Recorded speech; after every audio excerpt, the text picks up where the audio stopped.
शाहराहे कामयाबी। फायद हसन साहब की ये किताब शाहराहे कामयाबी कामयाबी के बारे में एक बेहतरीन किताब है। ये किताब हमें बताती है कि कामयाबी असल में क्या शय है, और इस किताब से हमें पता चलता है कि कामयाब होने के लिए क्या क्या लवाजमात इंतहाई ज़रूरी हैं। और आखिरी बात, कामयाबी को मेंटेन रखना, यानी ये किताब हमें सिखाती है कि कामयाबी को बरकरार कैसे रखा जा सकता है। बिस्मिल्लाहिर्रहमानिर्रहीम। साथियों, आप देख रहे हैं इल्म की बातें, और आज हम जो किताब डिस्कस कर रहे हैं वो है शाहराहे कामयाबी।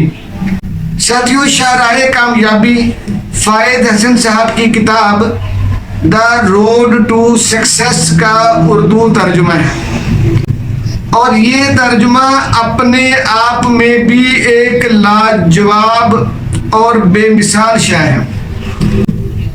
आज हम सिर्फ इसका पहला पोर्शन डिस्कस करेंगे।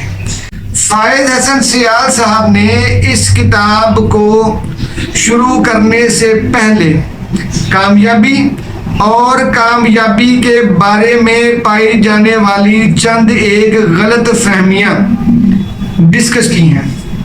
मसलन फायद हसन सियाल साहब कहते हैं कि पहली जो गलत फहमी है वो ये है कि कामयाबी का मेयार सब लोगों के लिए एक सा है। वो कहते हैं कि ये बात गलत है, यानी कामयाबी के मानी, कामयाबी के मफहूम और कामयाबी का मेयार सब के लिए यकसा नहीं है। सब लोग कामयाबी को एक अंदाज से या एक ही तरीके से नहीं लेते हैं। कुछ लोगों के लिए रुपया पैसा कमा लेना कामयाबी है, कुछ लोगों के लिए सियाहत कामयाबी है, कुछ लोगों के लिए फैक्ट्री वगैरह लगा लेना कामयाबी है, अच्छी गाड़ी खरीद लेना कामयाबी है, अच्छा घर बना लेना कामयाबी है, अच्छे ताल्लुकात बना लेना कामयाबी है, और कुछ लोगों के लिए खुशियां समेटना, खुशियां बखेरना, खुशियां देना और खुशियां समेटना ये कामयाबी है। चुनाचे एक बात आज हमें समझ आई कि कामयाबी का मेयार सब लोगों के लिए यकसा नहीं है। ठीक।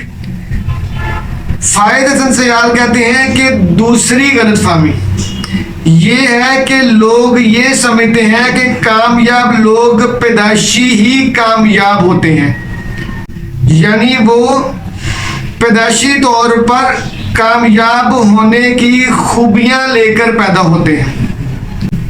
अच्छा, एक्सेप्शंस में तो ये बात ठीक है, लेकिन मेजॉरिटी में ऐसा नहीं है।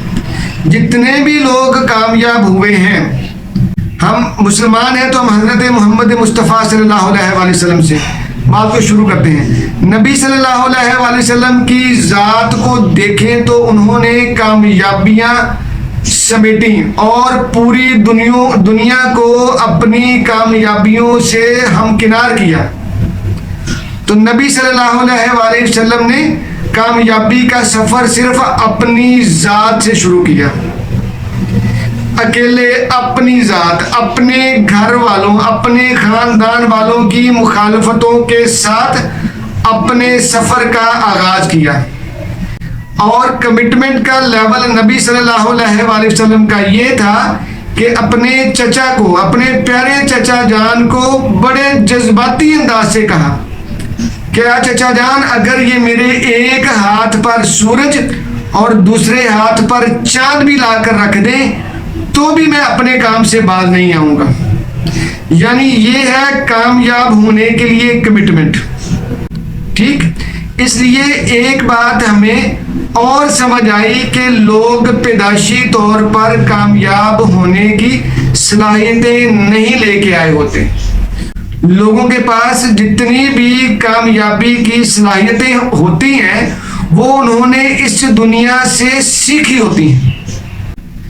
इसलिए ये गलत फहमी है कि लोग पैदाइशी तौर पर ही कामयाब होते हैं।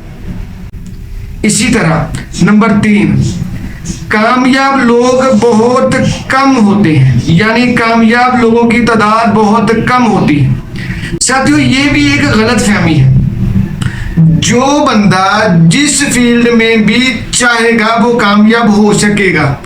शर्त यह है कि उसको उस फील्ड का पूरा नॉलेज होना चाहिए। जब एक मुकर्ररा या एक फील्ड का नॉलेज होगा, उसके रूल्स एंड रेगुलेशन का पता होगा, एप्लीकेशन का अंदाज आता होगा, तो फिर उस बंदे का उस फील्ड में कामयाब होना यकीनी है। ठीक, नबी सल्लल्लाहु अलैहि वसल्लम ने फलाही मुआशरा और इस्लामी मुआशरा तरतीब देना था, तो नबी सल्लल्लाहु अलैहि वसल्लम को अपनी कामयाबी के लिए जितनी भी रिक्वायरमेंट थी उनका नॉलेज था। नबी सल्लल्लाहु अलैहि वसल्लम ने अपना काम शुरू करने से पहले, बाकायदा काम शुरू करने से पहले अपने आप को सादिक और अल अमीन मनवाया। ये जरूरी था उनकी कामयाबी के लिए। चुनाचे ये तीसरी बात हमें समझ आई कि अगर हमने कामयाब होना है तो हमें अपने मुतल्लिका फील्ड के रूल्स एंड रेगुलेशन को पता होना चाहिए, हमें उनको समझना चाहिए। और ये गलत फहमी है कि कामयाब लोग कम होते हैं। जितने लोग रूल्स को रेगुलेशन को अप्लाई करते चले जाएंगे वो कामयाब होते चले जाएंगे। ठीक, कम या ज्यादा की तादाद का कंसर्न कामयाबी के मामले में नहीं है। हाँ, ऑब्जर्वेशन ये है कि कम लोग कामयाब होते हैं। अच्छा, वो कम लोग कामयाब क्यों होते हैं या कामयाब लोग कम क्यों होते हैं? उसकी वजह यह है कि लोगों की कमिटमेंट का लेवल ही बहुत थोड़ा या छोटा होता है। लोग जल्दी हार जाते हैं, लोग बड़े थोड़ दिले हैं, कम हौसले वाले, जल्दी हिम्मत हार देते हैं। ठीक, इसी तरह हमेशा अमीर लोग ही कामयाब होते हैं। नंबर 4, ये गलत फहमी है। फायद हसन सयाल साहब कहते हैं कि ये गलत फहमी है कि ये समझा जाए कि हमेशा अमीर लोग ही कामयाब होते हैं। साथियों, अगर हम आज के दौर की बात करें, यानी रीसेंट पास्ट की बात करें, तो आप स्टीव जॉब्स की मिसाल ले लें। मॉडर्न लोग जानते हैं सारे कि भाई उसके पास कोई भी वसाइल नहीं थे, लेकिन क्या किया उसने? पूरी दुनिया में अपने काम से तहलका मचा के रखा हुआ था। ठीक, तो सिर्फ अमीर लोग ही कामयाब होते हैं, ये गलत फहमी है, ये बात दुरुस्त नहीं है। कामयाबी के लिए दौलत, रुपया, पैसा अगरचे चाहिए होता है, लेकिन सिर्फ रुपए पैसे से कामयाबी नहीं मिलती, ये बात यकीनी है। और नंबर 5, कामयाब होना तकरीबन नामुमकिन है। हम में से बहुत सारे लोगों में ये गलत फहमी भी पाई जाती है कि कामयाब होना नामुमकिन है। भाई, अगर कामयाब होना नामुमकिन है तो आपके इर्द गिर्द जिन लोगों ने प्लाजे खड़े किए हुए हैं, जिन लोगों ने फैक्ट्रियां बनाई हुई हैं, जिन लोगों ने बड़ी बड़ी फार्म्स बनाई हुई हैं, बड़े बड़े अपने सेटअप और बड़े बड़े इंस्टीट्यूशन चला रहे हैं, वो क्या कामयाबियां नहीं है? क्या वो मुमकिन नहीं हुई? याद रखिएगा, हर चीज पॉसिबल है, लेकिन उसके लिए जो जो चीजें रिक्वायर्ड हैं वो चीजें आपको सीखनी चाहिए या हासिल करनी चाहिए। और नंबर 6, कामयाबी का मतलब मरात याफ्ता होना है। फायद हसन सयाल साहब कहते हैं ये गलत फहमी है, यानी आपके पास रुपया पैसा हो, गाड़ी बंगला हो, कोठी हो, अच्छे ताल्लुकात हो, मरात हो, यानी आपके पास स्टेटस हो तो आप कामयाब हैं। फायद हसन सयाल साहब कहते हैं कि ये जो मरात का होना आपको कामयाब करवाएगा या इसका मतलब ये है कि आप कामयाब हैं, ये भी एक बहुत बड़ी गलत फहमी है। अगर आप चाहते हैं कि आपको कामयाबी मिले तो कामयाबी मिलने के लिए आपको कामयाबी वाले सारे गुण आने चाहिए। आखिरी बात, हमारे यहाँ नौजवानों का मसला है यूरोप और अमेरिका में बहुत ज्यादा मौके हैं।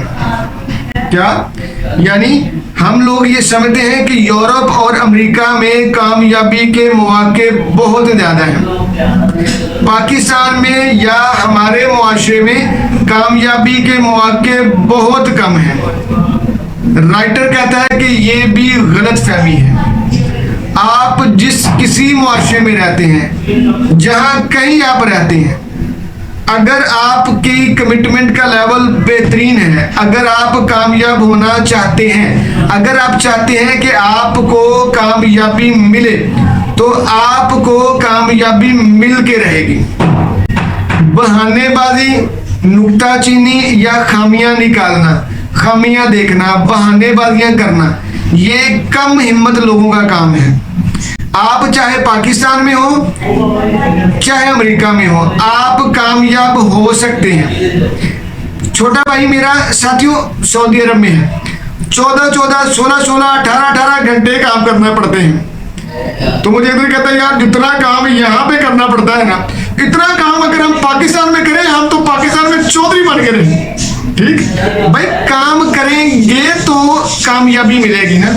लेकिन अगर हमने पाकिस्तान में रहना है और पाकिस्तानी मुआशरे को कोसते रहना है, पाकिस्तानी मुआशरे को कोसने देते रहना है, तो फिर खराबी है। भाई कामयाबी के लिए जरूरी चीज ये है कि आप लोग मेहनत करें, कोशिश करें, काम करें। लेकिन अगर आपने 12-12 घंटे जो है वो फेसबुक देखनी है, सारा दिन बैठ के खुश गप्पियां लगानी है, तो फिर आप कामयाब नहीं हो सकते। फिर आपका ये कहना इंतहाई गलत और गलत फहमी पे मबनी है कि यूरोप और अमेरिका में मौके हैं, पाकिस्तान में मौके नहीं। हाँ, पाकिस्तान में इश्यूज हैं, हर जगह पे होते हैं, लेकिन पाकिस्तान में कमिटमेंट का लेवल कम है। अगर आपका कमिटमेंट का लेवल होगा तो आप कामयाब होंगे। अपने इर्द गिर्द कामयाबियों वाले लोगों को देखें तो आपको समझ आएगी कि पाकिस्तान में भी बेशुमार वसाइल पाए जाते हैं। जी जज़ाकल्लाह जी।